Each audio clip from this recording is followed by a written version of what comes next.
welcome to the PPUK podcast. I should say an emergency edition of the PPUK podcast because we've just got the news that Around the World in a Day Deluxe is being released in November, and I'm sure everybody has already heard the news.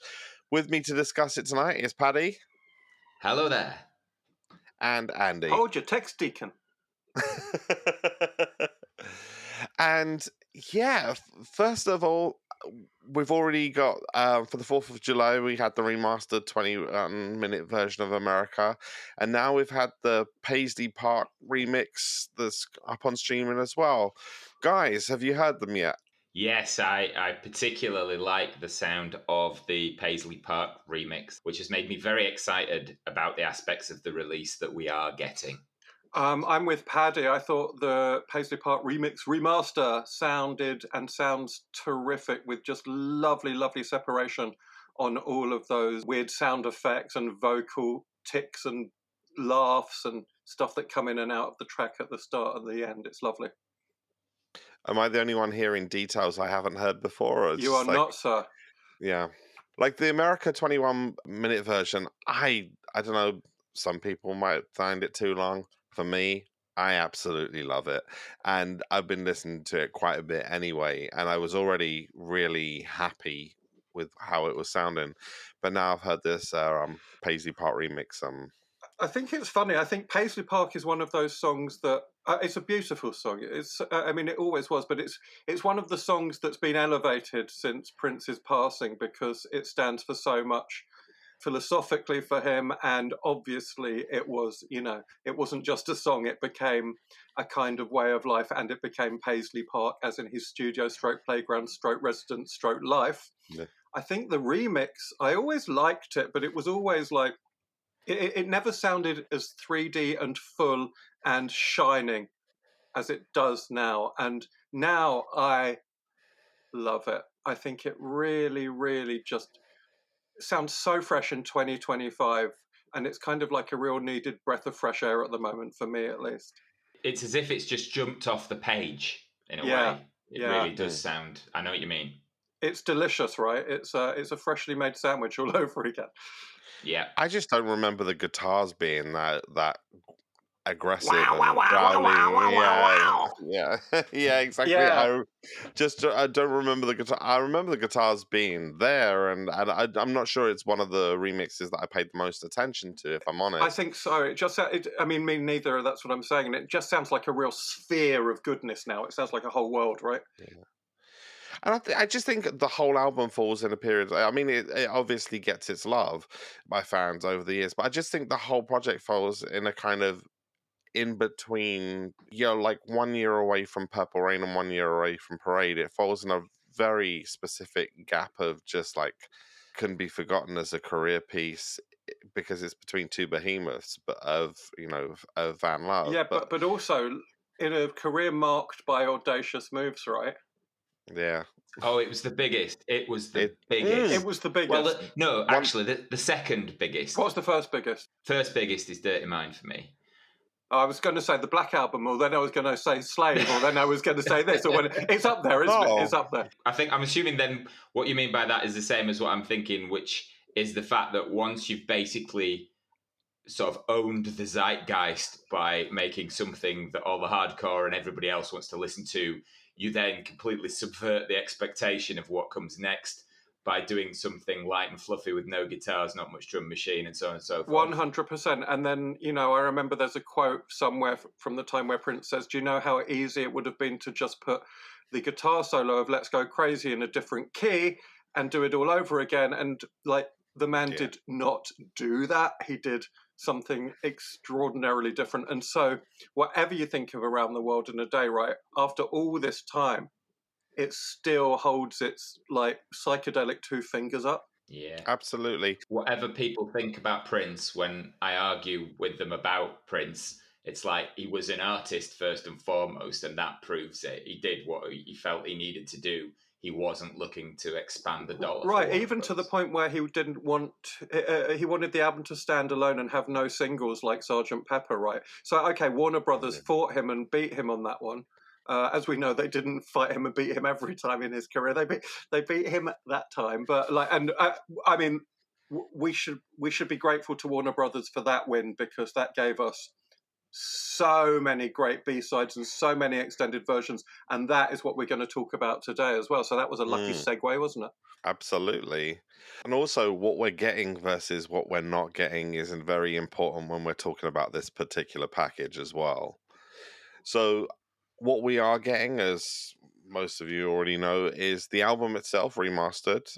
And if you could buy the deluxe packages with the 3 discs of vinyl or 2 CDs, you're getting not only the singles from around the world in a day and their remixes and their B-sides, but you're also getting 2 versions of For the Tears in Your Eyes. The first one that was from the We Are the World, and the second one that everybody knows from the Hits the B-side that was recorded for Live Aid.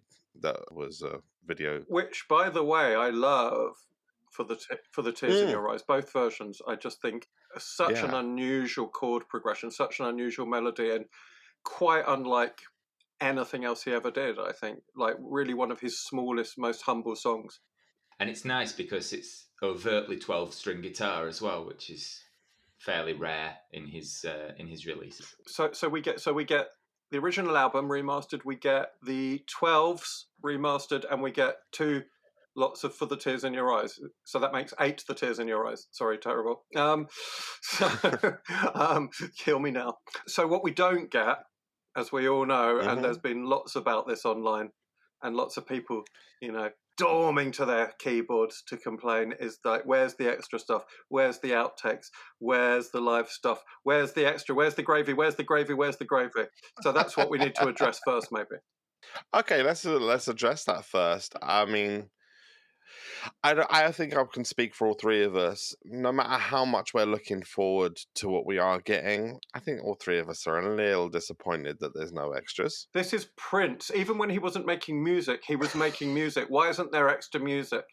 The estate says there's no music. That's kind of right, and it's kind of not the whole story. Am I correct? It's not the whole story. I mean, obviously it never will be. I mean, I don't think you could put together, say, a Sign of the Times Deluxe equivalent or a Diamonds and Pearls on 1999 Deluxe equivalent out of this package. You could probably put in an extra disc or so of. The danger you would have is just several other, 1,000 other takes of or subtle mixes of the songs that we already got. And there's a problem with this, why? There's no, oh my God, from my point of view, absolutely none. But from an estate that has to earn money and sell this to people that other than those that do podcasts, then there is an issue. But I mean, it would be good if there was at least a digital only aspect to these deluxe releases, if they are worried about pressing costs and mastering costs. A way to create a kind of a digital online or streaming only EP from some of this material, so at least we feel we get something. I think if they haven't done it now, they're not going to do it as an afterthought or as a nod, or because 20,000 people petition them, is my guess. It's not going to happen. No, but there are things that they could do. This has just struck me now, to be honest. I agree with Chopin. I can't help but be disappointed, but that's just because I know I've only got so many years left on this earth and there's so much stuff in the vault I'm never going to hear. So on that basis, as a real baseline, yeah, all right, I'm a bit disappointed. On the other hand, if the estate are wanting to pull new listeners in, and God, yeah, I want Prince's voice to be heard for generations and generations and generations and beyond, then perhaps to release it in this form means that there's only one product representing around the world in a day, and it doesn't cost 60, 70 quid. It's more in the sort of £30 bracket, and it only has a couple of discs in it. Granted, I suppose they have released a Super Deluxe Edition and then just a Deluxe Edition in the past, but I don't know from a just marketing it and a visibility point of view, with the behemoth with 1 million tracks in that only hardcore Prince fans would be particularly interested in listening to. It makes it a simpler market and a simpler sell. Perhaps I'm reaching a little bit. I mean, I don't think people go because there's another product I don't want to buy. It's not that confusing. If there's also a super Yeah, deluxe, yeah. I think. But like Mm. the expanded version or the deluxe or whatever this is called is about 60 quid, and that's not a bad price for 3 discs, right? At all. I think for Mm. once it's quite reasonably priced. I mean, really, it's the SDEs that cost 250, 300 quid, which are Just bamboozling. to be clear, you guys are talking the vinyl Oh, versions. I sorry, yeah. don't do vinyl. I only do CD. Ah, No, no, no. It's Oh yeah, fine. yeah, yeah. Yeah. oh, okay, right. So, yeah, look, it's a nice package. I know there weren't no songs. There weren't no songs, and I think we all have a really nice bootleg alternate take of Around the World in a Day itself, the track, which is really different and really worthwhile. There was an instrumental, Mhm. Paisley Park, Mm. that is nothing like Paisley Park, the song we know. Yep. There's Traffic Jam is another instrumental. There's a few, right? Yep. It wouldn't have been that hard to make one bonus disc and there's some really great little live stuff from this period as well, as there not? Yeah, well, see, this is my argument of what they could do, is they could just release this package as is, and then for Black Friday Record Store Day, is just there's a 55-minute concert that he performed in Nice. You can release that as an audio with the Blu-ray because it was the filming of America, and That apparently is tasty. there was two takes of America, which is the video you see, and plus another take, and also they filmed a live version of Paisley Park for a potential Paisley Park video, I think possibly, and they filmed those three for sure in the 35 mil. But I think the rest of it might just be like the rest of the concert might be like one or two like kind of reference cameras or what have you, and not really filmed professionally because they were just bits from songs from the Purple Rain tour. Now I think that would make a great audio release, and the video you could release the video in like grand fantastic at the start, and then put in a like caption gun, and then Uh huh. the camera changes, and it just shows you what's actually in the vault, True. and that not everything was recorded all the way through Well, I for happen to have inside prosperity. information about next store day. This is a bit of a scoop. They're Okay. actually not going to do that, but they're going to re-release the Glam Slam Diamonds and Pearls concert in green vinyl this time. So, woo, everyone. It's not true. It's not true. I'm just shitting. I was going to say, what I heard was it was Hit and Run Phase One and Yeah, Two okay. that were going to be on vinyl, which they haven't been before. So I'm That's not down for too that. shabby. But I mean, Yeah, honestly, if I had to choose between that and your idea, Chopin, as most of the time I'm on your side. I'm definitely on your side this time. I would choose the live around the world stuff. That's a lovely yeah. idea. I mean, think about some of the things that other artists have done. James Brown released a sound check recording session that he cut into a live album, but there was like a single disc EP that was released for Record Store Day. It's like there's no reason why that couldn't I, be an addendum to the kind of I mean, around the this world is in a the day. frustration, right? Prince is one of the most prolific artists in popular music. The only one I can think of who comes anywhere near Prince, and that they're probably tied. Really, is Frank Zappa, one of my other loves, right? Yeah. And what is the solution when you've got such a glut of stuff? That's why it's frustrating. I think it's when there's a new Prince release and there isn't extra stuff, and we know there's always potential extra stuff. There's always amazing gems. There's sound checks of The Ladder. There's this. There's that. There's so many great things, and you feel one feels a bit hard done by it as the eternally greedy Prince fan. I mean, there is that. There's part of me as well as like, if I want to petition for something that's unreleased, is it for a few possible tracks that might make up an extra disc on this particular release? Or will I spend my time like going, the thing that needs to be that is essential that is released is Paisley Park piano and a microphone tour, like, or something like that. So that's the only things that I switch between those. I will always ask Hmm. for more. I think there's a little bit of me that will always expect more, and I will always 100% see the potential Yeah, for that's more. the problem with this Uh, catalogue, right, and this body Yeah. of work. yeah, yeah. It's like literally, if they released a 7-inch of something, I'd be like, oh well, that could have been like a 7-inch box set of Yeah, of yeah. I mean, of all those tracks. Like I can build every period into some mental picture of a super Yeah, and deluxe we will never edition. get close. I mean, this is a kind of continuity of Prince's life, right? In Prince's life, Yeah, he was producing too much music for the market. And that yeah, sometimes, well, often frustrated him. He went to side projects. He made protege bands, protege projects. He continually wanted to put out more music than the market could take. And now we're kind of seeing it after the fact, but for different, but not entirely unrelated reasons, right? yeah. And just to be fair to the estate, right? Releases have to pay for themselves. They have to be marketed. First they have to be mastered, remastered. They have to be Yeah. brought up to spec, right? So there's a lot of Also, work in doing that. I can see their side of it.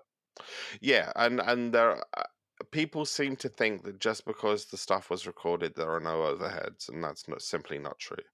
Uh, and I've said this before on this podcast. I've worked in archives before, and archiving is an expensive and labor-intensive process. And the other thing about it is, these people who are in charge now, we have had our entire fandom to imagine these projects and how these projects should go. So, But they should have too. like, That's and why for we need fan, fans in charge, and we need Chopin in charge. And I've been saying this for a long time now. We really do. I mean, I'm not saying no, but yeah, I mean, yeah, like, and there are people who would be better at this than me. Like, there are other fans out there who would be so good at creating these ideas as well. We've all got these wish lists that are just my idea for apparently a parade super deluxe, like, and not just a deluxe version, which was all that was actually promised in the Paisley Park celebration meetings, saying that there was a deluxe version coming this year. By all accounts, they did not say super deluxe from the stage. That came later. They just said deluxe version. See, now no one's arguing there's not a lot of extra tracks around Parade because there's a gazillion. No, and also here's the thing: Parade could be 3 albums just for the album itself, the album with no strings, and just the string arrangements.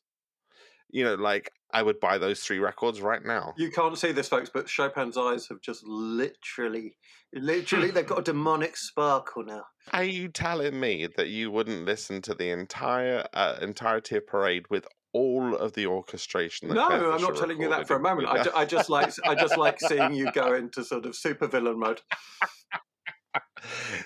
I'll get you, my pretties.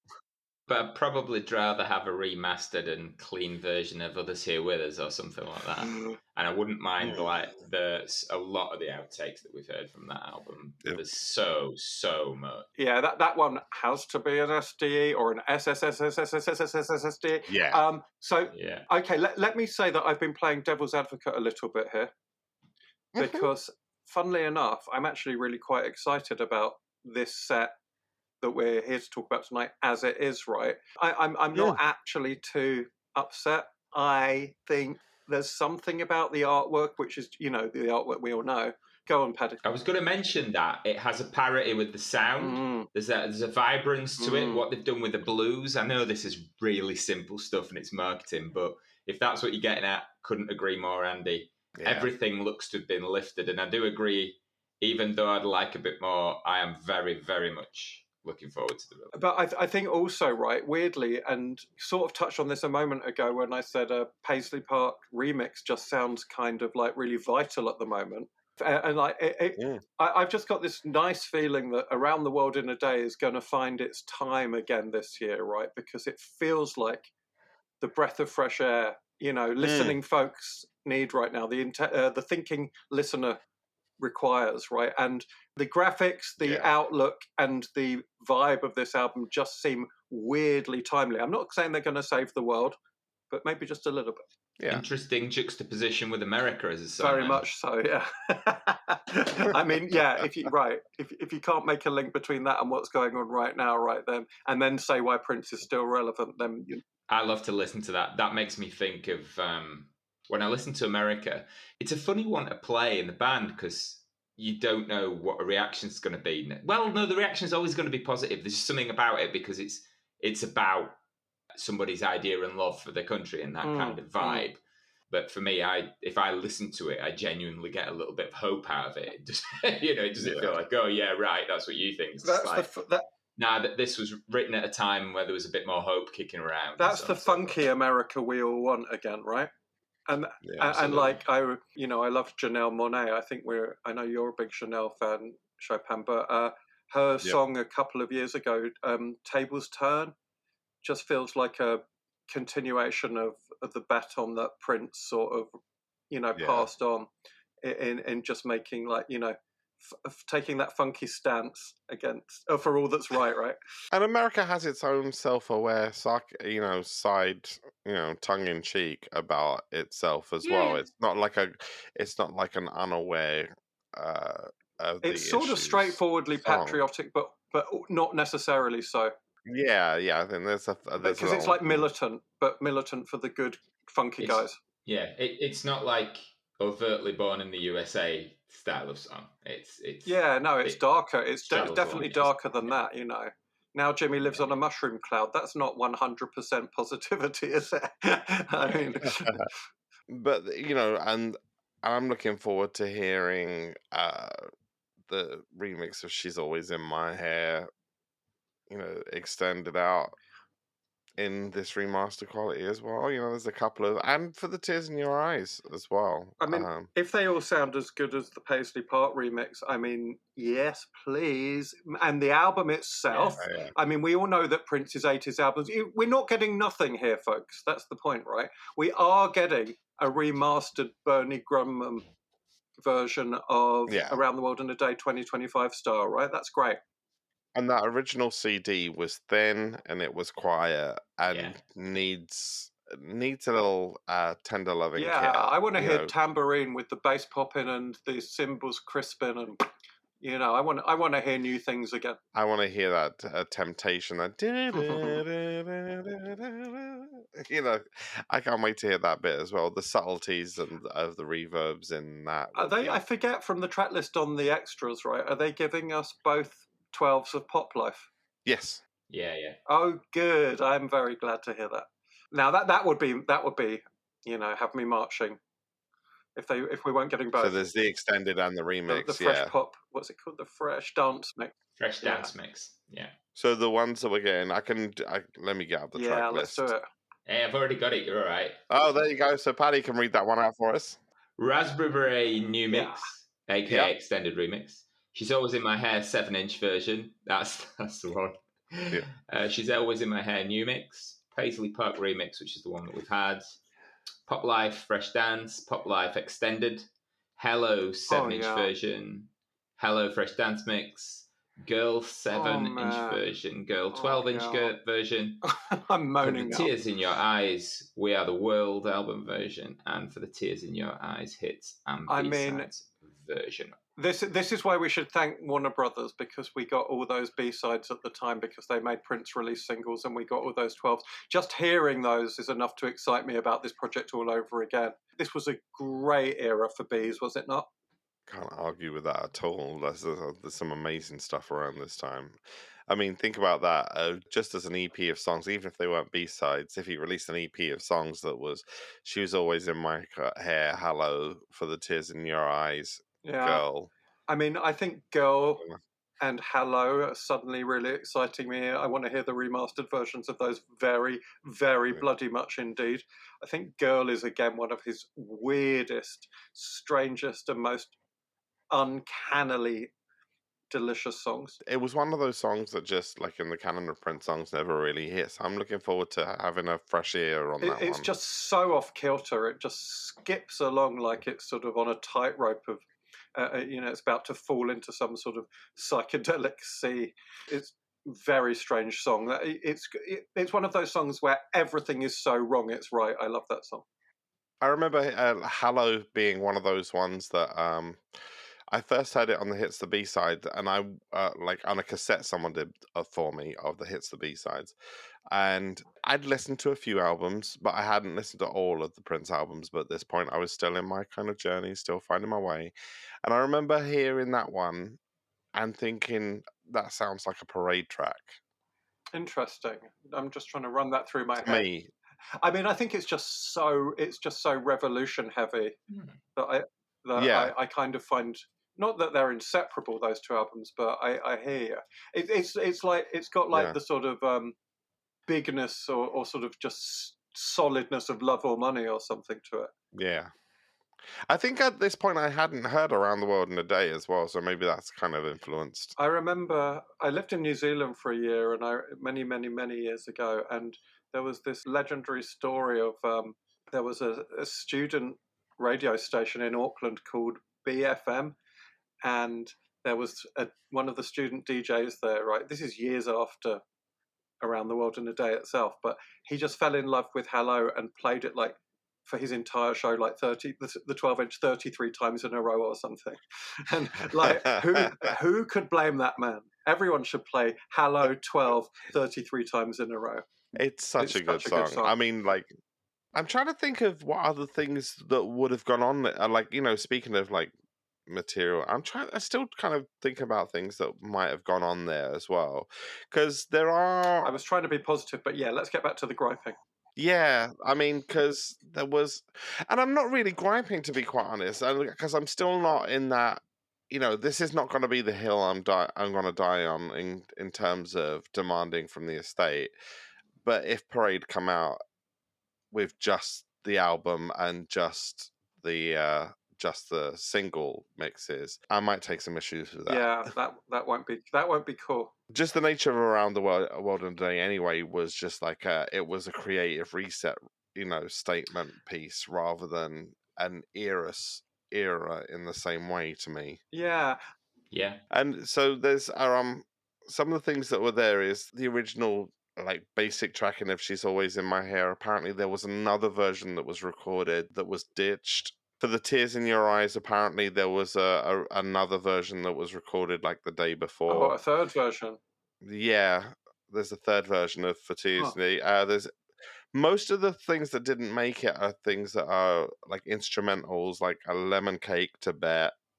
But Um, I don't know these. Do we have yeah, these? Fish Fries. Do you have you heard these? I can't. Are they around? Do they? No, I mean, most of this is based on recently when all of this came out. I was just like, well, how much actually is there? So I went Mm-mm. through Dwayne Tedell's Yeah. day by day studio sessions. Was 100 mile per hour around the same time? It was, but it's a Maserati, isn't it? It was for the Maserati project. Because this is the other thing is like if you think about all the Yeah, I projects that suppose. were Yeah. there around that time, you had Maserati, the family working on the next Sheila E album. He'd just finished the Apollonia album. The time he had only 9 months before finished Purple Rain, and Mm. in the time done a film and gone on tour. Even for the most prolific artist, given that that much has made its way Yeah. to Yeah. market or is on its way to market, it doesn't leave. And much of the songs that aren't released are kind of geared towards those projects rather than Around the Mm. World in a Day. It doesn't leave much in the way of unreleased No, I songs. I get mean, that. I mean, I'm glad. I love the Family album, and I'm glad they didn't. That's one thing I wouldn't have wanted them to bulk this out with, because the Family is definitely not Around the World. it's more like a precursor to Parade than it is anything. Agreed. Yeah. So the bottom line is we kind of accept this loose logic because we know that there wasn't tons of stuff we could have had extra. Is sort of the bottom line, with the caveat that when Parade does land, it can't be fitting through the door unless you turn it sideways. Right. Right. It can't in any way, shape, or form be a sane and reasonable release. It has Amen. to be. It has to No, be no, no, no. bigger than the world. Yeah. I mean, I can cerebrally accept this Yeah. release as it is, even if I emotionally Yes. want Yes. more. That's what I couldn't do with this Uh-huh. release. I mean, because emotionally I will always want more, but cerebrally I can understand this one. There are a couple of albums that I can accept this kind of thing because of the way that they were made. Like what would be the outtake for News? Like Yeah. it was made Yeah. in a Yeah. day. The first Madhouse album, the way in which they made were creative sneezes rather than as Well, okay. I mean, I think we're for once, fairly happy, all things considered, right? Even though maybe not Yeah. everybody is, but I think maybe, looking at it fairly, there isn't that much more that could have been on this. But how about there's no extra artwork or booklets or anything with this? Again, I'm not too upset because I just think it looks so spick and span on its own. It just looks like a beautiful release. I must say, I'm a little bit tempted by some of the merch more than I have been on other releases because I love the graphics from this period. I love the lining Yeah. of that hoodie. I mean, I know this is terrible, right? Because I mostly don't like their goddamn bed duvets and their ping pong balls and this. That goddamn little travel case is quite cool. Okay, I'm going to try and resist this, right? But some of those wraparound T-shirts are good as well. And I'm just thinking, like, damn it, they do. Those are quite good. I'm going to see you on the Eurostar with that You bag, kind of aren't are. I? I mean, I actually thought if I bought that suitcase, right, someone would just nick it off the conveyor belt at the airport because it's actually really cool, right? But I do like that someone sat down in marketing at Paisley at the estate and gone, well, it's around the world in a day. Let's make luggage. Right, it's like I can see the working. But what about the gushy stuff, the picture disc, the marble disc, or the splatter disc, or whatever it is? The blue one, the blue marble disc looks beautiful. Picture discs, you can only see one side of the Yeah, picture it's disc. And this is the thing. I reserve judgment on all of this because when you said that there isn't any booklet or anything like that, and it's like, well, do you know that's not No, the you're right. case? I don't. I have just assumed. Because the mock-ups that they've given us are very limited in what they show. Like, it's going to be, there's a cardboard sleeve outside the picture disc. It's not just a thin Uh-huh. plastic sleeve. But it only shows one side of the Mhm. album, if I remember rightly, unless it's the same picture both sides. Yeah, that would be weird. That would be. I mean, I don't buy most of this stuff these days, right? And I'm not a Mhm. completist at all. But like, there's something really good about that. Type. It's not a typeface. That, what would you call it? That. Font. Yeah, I mean, but yeah, Yeah. it's more than that because it's designed into circles and it's designed into paisley shapes and stuff that it clearly suits a picture disc. And I must say, it does get me a bit salivating just a little bit for my sins, Just a little bit tempted there. Temptation, working my body. Work him up. No, the 3-disc one is a no-brainer. No-brainer. That's just a no-brainer for me. The blue one will always the picture disc. Temptations there. I can't say that I will I don't resist. think you'll resist Chopin. I've seen you pay more for less. Yeah, exactly. And I still can't throw away my Diamonds and Pearls and Sign of the Times SDE cardboard boxes. I tried the other day and I can't do it. I cannot do it. It's terrible. The only reason I was able to do it is because there was someone else going, so what are you going to do You threw with the these boxes in my away. house? I think you told me that and I erased it from my mind because I can barely believe you managed to do that. You of all people. I did, but because it's just space. I mean, it's just practicalities. The space. Space. Oh boy, there's quite a lot. Funky stuff. I mean, it's so funny. Like, you can't have a conversation without stumbling into a Prince song title, and here we are complaining that we don't get more. There's a million songs out there. We're pretty lucky, right? We follow the right artist. Yeah, I mean, it's just God, and I think that's why. Again, one of the reasons why I'm not so like crestfallen about the lack of bonus disc. I'm kind of gutted about the Nice concert not being on there, and the video for that. I am kind of That gutted would be about that. my biggest grievance, then, I think, too. Yeah. Yeah, I think, and you can do that as a Record Store Day Yes, please. press, like with a single disc of audio and the Remember, Blu-ray. that's Nice, NICE, not Glam Slam, GLAM. The other thing I thought that they might have chucked on, if they'd have had some decent recordings, which I'm sure they did of many of the Purple Rain tour concerts, of course, it was dropping. I mean, like the LA show that had Temptation, it had Raspberry Beret on it, and he did a big long jam of America before the album came out when he was getting bored with what he was doing on his tour, as was his way. And yeah, there was all sorts of little opportunities, but still I can as alluded to by Chopin, I can still accept that generally, particularly compared to what came either side of it, that you would have been slightly stretching for stuff, I suppose. Okay, Estate, you win this one. We're happy, God damn it. I will say that I like your thought, Paddy, about, and I think it's right, about just keeping the legacy, keeping that through line simple for the casual fans, for the people yet to discover Prince, realizing that here is a big, bright, psychedelic treat of a thing for the people who maybe don't know yet, or have never been hit by this aspect of Prince. I think this album will surprise a lot of people who only know the beat Yeah, stuff. for sure. And the other thing about this album is I think the single, the sort of lead single, jumps so far away in terms of it being an iconic pop song from the rest of the album in certain sense. So if you're going to hook people who might have bought a greatest hits song into an album they might not have bought because they've heard Raspberry Beret somewhere else, I think it's a lovely way of introducing it, particularly with that remaster. Yeah. I think Raspberry Beret is maybe the song that most people, even if they hate Prince, like. Yes. It's irresistible. It really is. I think Raspberry Beret, Kiss, 1999, Purple Rain, the song, Let's Go Crazy, arguably, they sort of live in a certain place. And They do, but even then, I think Raspberry Beret just lives in on a really nice cloud in pop heaven. The more I listen to Raspberry Beret, it makes me annoyed that he never released When You Were Mine as a single because there is a lot of similarity there in a sense. But anyway, that's by the by. But yes, monumentally good song. And that 12-inch version kicks ass as well. Yeah, it does. That was about a very rare use of harmonica. True. We don't really get that again till Thieves in the Temple.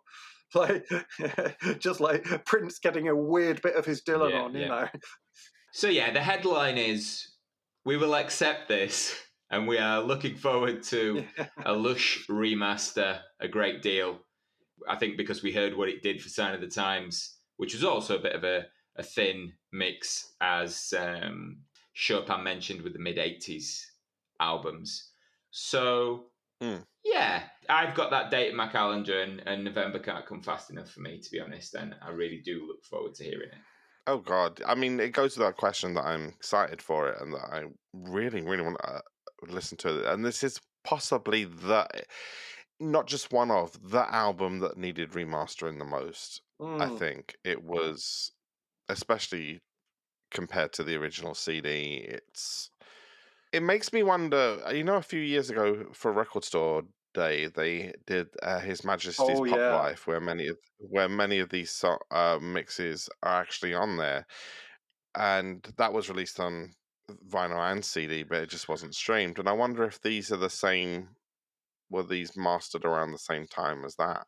Is that CD from the, or did they do a separate remastering of that? Because like some of these mixes have already kind of been, but maybe this is a... Yeah, if I'm leaning into it, I'd say this is more of a recent endeavour.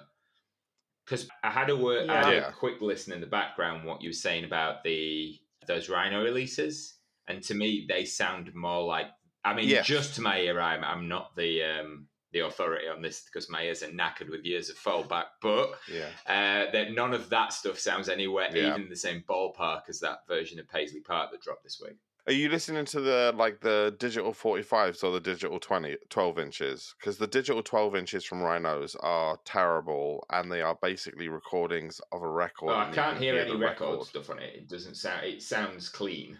It's the 7-inch versions, right? Yeah, it's just the normal version of. It's just the short version of She's Always in My Hair and Raspberry Beret. Yeah, that's the digital 45 Rhino releases that came out a few years ago, and Kiss and Love and Money was on those as well, where they had a remastering of just that 7-inch. But don't listen, the 12 inches that are streaming are from the 2007 vinyl reissues, which are just terrible. Actually, Chopin, that reminds me, I have one extra question for you to see if I can really annoy you. This is the first expanded release of an album that doesn't include the 7 edits. How do you feel about that? It doesn't include the 7-inch versions of the singles, the A-sides. That's because the 7-inch versions were the album versions, if I Are remember they all rightly. completely the same? There's no radio edits? I think Okay, so. then. Raspberry Beret is the same as the album version that I can remember. America is, Paisley Park is, and Well, in yeah, that case, then I am just working overtime to get everyone riled up again, and it's not happening. We're gonna have to. We're just gonna have to stay happy. We've tried. We've fought this way. We've fought that. We've looked Andy, on it on the bright side, the dark side. Your It's fine. avaricious Prince subconscious is fighting to break through. Yeah. I'm totally Geminiing this, right? And in all seriousness, I think it's nice, right? I think we've examined both sides and we're happy, and this is rare. So I say go with the around the world sort of hippy dippy positivity and enjoy. Just remember, as much as I loved every second and beautiful second of that Diamonds and Pearls box set, there was part of me that was going, there's no clock in the jizz, there's no Get Some solo. What the hell is happening here? There's no flute instrumental. There's no, there were so many mixes. They could have had another 2 discs of mixes, to be quite honest, on that one. There's part of me that was just like, yeah, why wasn't it a 12 disc? Why wasn't it a 16 disc? But there's quite obvious reasons. There is, but I mean, I think not including Clock in the Jizz was slightly criminal. For me, Get Some Solo, Ethereal Mix, and Q in Doubt as well. That's criminal, not including those. Well, we're going to have to save our Diamonds and Pearls Super Box Set grievances for a different episode. No, I want to do this now. Man. It never ends, folks. It never ends. We're going to be staying for 20 minutes on the same song. If Prince could riff on one for ages, so can we. No, but seriously, so I think just to wrap things up, I think all 3 of us here are looking forward to this release. We've got positive feelings about the release. Yes, there's things. Any fan that's saying we want this, we are with you. We understand you in this difficult time. And his subconscious demons understand you. Don't worry. Yeah. But I think there's going to be box sets to come that will feed that angle, and I'm sure we'll get through it until one way or together. another. We've all got a condition of the heart for Prince. Perfect. I couldn't have summed it up any better. Paddy, Andy, thank you for coming on and sharing with us. And to everybody that's listening, thank you. Paddy, Andy, thanks for talking this through with me and talking me down off a cliff of expecting more. Yeah, thank you for listening. We'll see what the future holds with releases. Have a great time. Good night. Bye.